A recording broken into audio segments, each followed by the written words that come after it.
What's going on, everyone? Welcome to another episode of Culture 316. I am one of your hosts, Jordan Ahisi. And it's Edge's Throat Goat, Mo. What's up, y'all? So it has been an eventful week in pro wrestling, to say the least, from rumors of CM Punk being disgruntled to executives being hired and things of that nature. But I wanted to start with Mo's favorite person, Edge. For those of you who may or may not know, Edge has had a hell of a week. He had a documentary on A&E, which is great. He returned to his hometown of Toronto to compete against Damian Priest, where he won this past Monday. But at the end of the show, as the show went off the air, he was forth and saying that he was looking into retirement. And that he wanted his last match to be in August 2023 in Toronto. Now, since he's been back in WWE, he's pretty much done anything and everything that you can think of. He's had the feuds with Seth Rollins. He's had a feud with AJ Styles. So I definitely wanted to ask you, Mo, if there was one thing that you would want Edge to focus on within this next year and accomplish before he retired, what would that thing be? If you would have asked me last year or the year before that, I definitely would have been gunning for him to have a world title, mainly because he never lost the belt. Yeah. He had to relinquish it. And it was in a very saddening way. And I would prefer for him to go out on his own terms. Mm-hmm. However, with a year left, he's only going to be holding the belt for a little bit, and he would therefore act as a transitional champion. One of the feuds I really loved, and they went over in the documentary, and they even gave it a separate hour-long segment on Rivals. If I had to see John Cena around one more time, it would have to be just to run back him and Edge, just current day. The same way they were able to run back him and Randy Orton, I would love if they ran back just him and Cena, no Beth involved, none of that.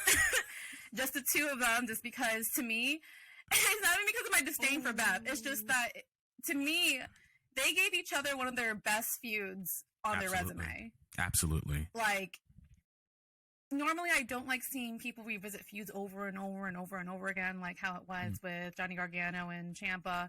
But there were so many layers that they gave you each and every time that you were interested in seeing who was going to get the next up and how was this going to actually end. So I would love, just since he only has a year left, if he wants to work with whatever new talent he wants to work with, fine. I'm perfectly fine with it. He gave us a lot of content. I mean, he gave us a run back with Randy Orton. He gave us a faction that he created and destroyed. You know what I mean? He gave us like an amazing triple threat with Roman and Daniel Bryan. That was another person we definitely wanted to see. We wanted to see him fight AJ Styles. He gave us that. He could work with new talent along the way, but I would love if, since he's retiring in August, and SummerSlam could be before or after that time period, I would love if they brought it back to Toronto and they just ended it with John Cena. That's just me personally. Definitely hear you on that.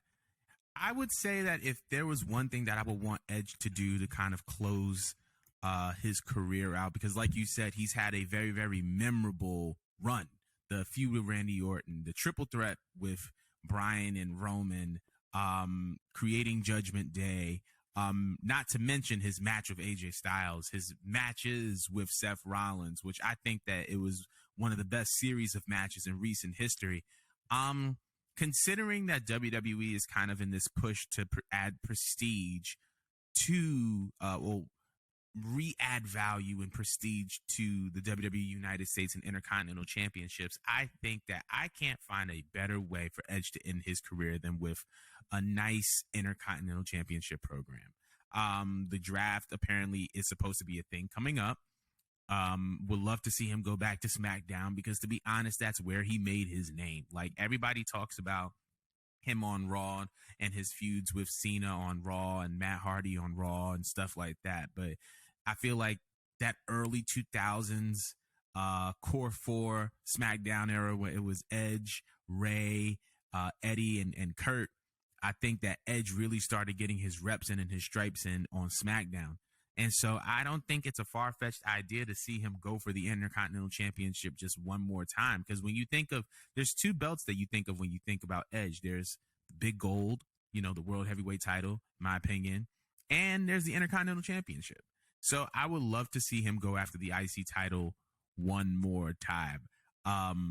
Obviously, this is an open-ended question. I would love to open this discussion up to anybody who has any form of agreement or disagreement. What do you think that Edge should be gunning for in like his last program or his last year in WWE?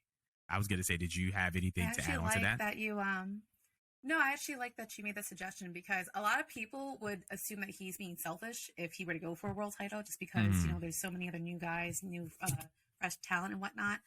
And I do feel like if he went for that belt, not only would it draw more attention to that division, which is something that Hunter's already focusing on, but it wouldn't feel as selfish, because that title hasn't felt very important in a while. So it would be nice. It would be a little more heartwarming to see him do that.